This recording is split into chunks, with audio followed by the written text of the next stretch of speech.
Salam YouTube, Qrafon online'dır. Bizə dəstək olmaq üçün videoları bəyənmək, kanalımıza abunə olmaq, bildirişi aktiv etmək və videoları paylaşmaq kifayətdir. Bizim Facebook, Instagram səhifələrimizə və Telegram kanalımıza abunə olmağı unutmayın. Getdik. Bugün keçən əsrin 40-50-ci illərində baş vermiş müəmmalı hadisədən danışacağım. Daha doğrusu bir elmi eksperimentdən. Bu hadisə 1943-cü ilin 28 oktyabrında Birləşmiş Ştatların Filadelfiya körfəzində baş verib.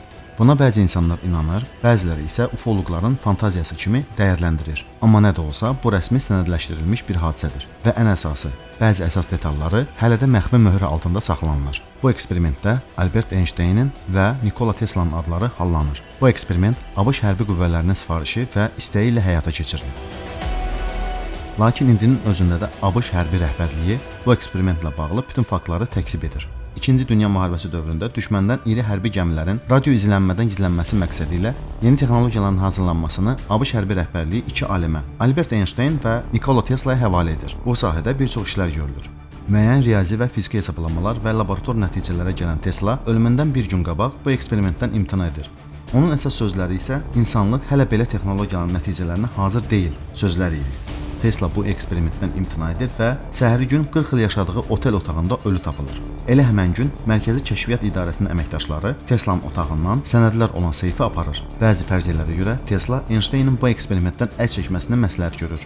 Lakin Tesla'nın ölümündən sonra bu eksperiment baş tutur. Eksperiment rəsmi olaraq hərbi gəmilərin düşmən radarlarında görünməməsi adı daşıyır. Lakin bunu obyektin zamanda hərəkət etməsi eksperimenti də adlandırırlar. Buna zamanda hərəkətin ilk uğurlu eksperimenti demək olar.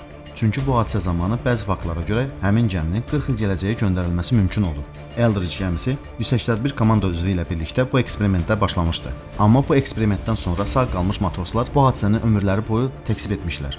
Amma bəzi faktların həmin gəminin olmasının, gəmi heyətinin real matroslardan olması bu eksperimentin həqiqətən keçirilməsinə bir sübutdur.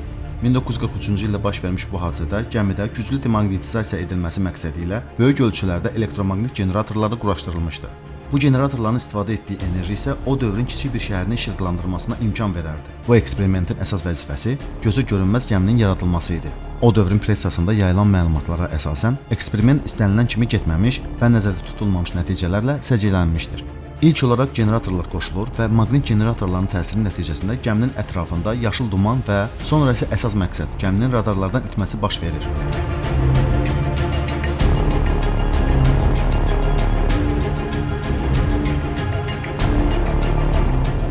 Lakin bir müddət sonra isə gəminin fiziki olaraq gözdən itməsi müşahidə olundu.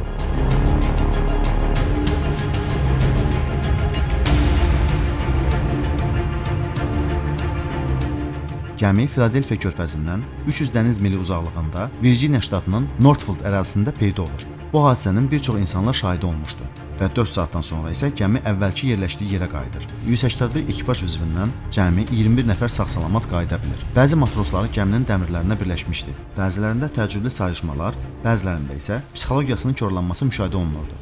Sonralar müəyyən olundu ki, matroslar molekulyar olaraq dəmir molekulları ilə birləşmişdi. Bəzi matrosların isə sümüyə kimi yanmasına baxmayaraq hələ də sağ idilər. Sağ qalan matroslar isə özlərini qəribə aparırdılar. Elə bil real həyatın sürətindən yavaşmış olaraq yaşayırdılar. Bir matros isə ailə üzvlərinin gözü qarşısında divardan keçərək bir dəfəlik yuxa çıxmışdı.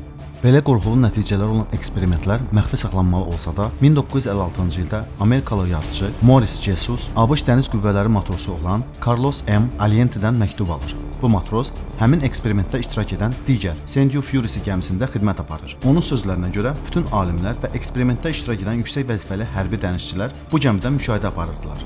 Aliente yazıcıya və bununla da bütün dünyaya bu eksperiment haqqında məlumat verir. Bu məlumatı eşidən bəzi araşdırmaçılar Eldridge'in gəmi jurnalının axtarılmasına başladılar. Amma bu jurnallar müharibə dövründə itirilmişdi.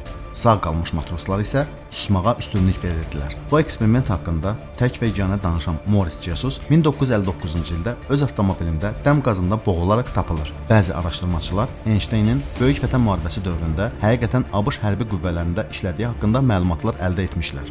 Bu eksperimentin olub-olmaması araşdırmasında yeni detalların üzə çıxmasında 1990-cı ildə Robert Norman təşəbbüs göstərmişdi.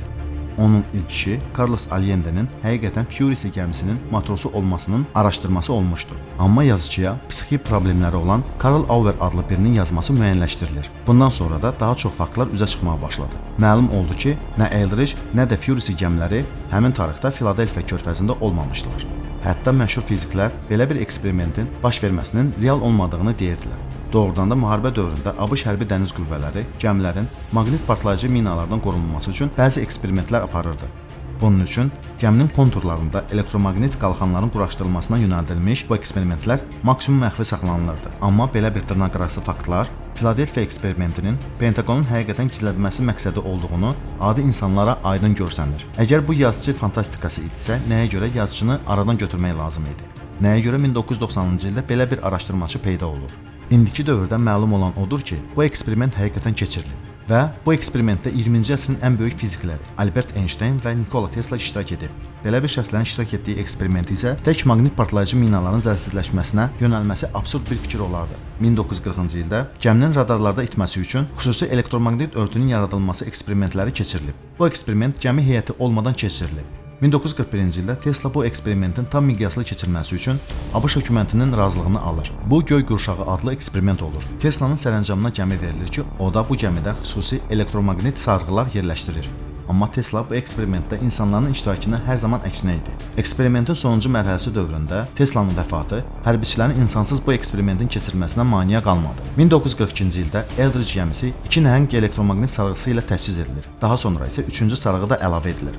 Lakin eksperiment zamanı bu sarğını birləşdirmək mümkün olmadı. Bu eksperiment 1943-cü ildə 20 iyunda gəmi heyəti ilə birlikdə keçirildi və nəzərdə tutulan nəticə əldə olunmuşdu. Gözdən itmə effekti 15 dəqiqə ərzində baş vermişdi. Amma eksperiment bitdikdən sonra gəmiçilərdə baş ağrıları, ürək bulanmaları və psixi problemlər müşahidə olunurdu. Amma insanların molekulyar olaraq dəmirə birləşməsi, insanların günlərlə yanması və insanların naməlum sayrışması kimi nəticələr o dövrün bulvar qəzetlərinin şişirdilməsi idi.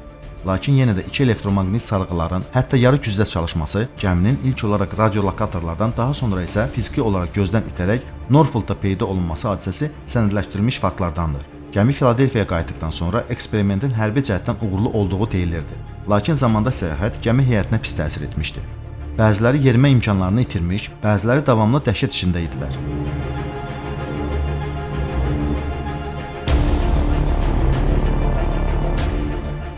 Bu hadisədən sonra Göy Quşağı proyekti bağlandı. Bu proyektə rəhbərlik edən Dr. von Neumannı Manhattan atom bombası hazırlanması proyektinə keçirirlər.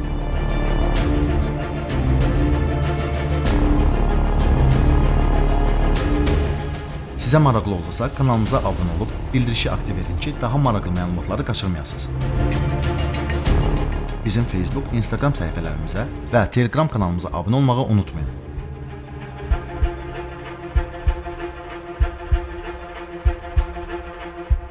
YouTube'da olduğumuz üçün sizinlə sağollaşmıram.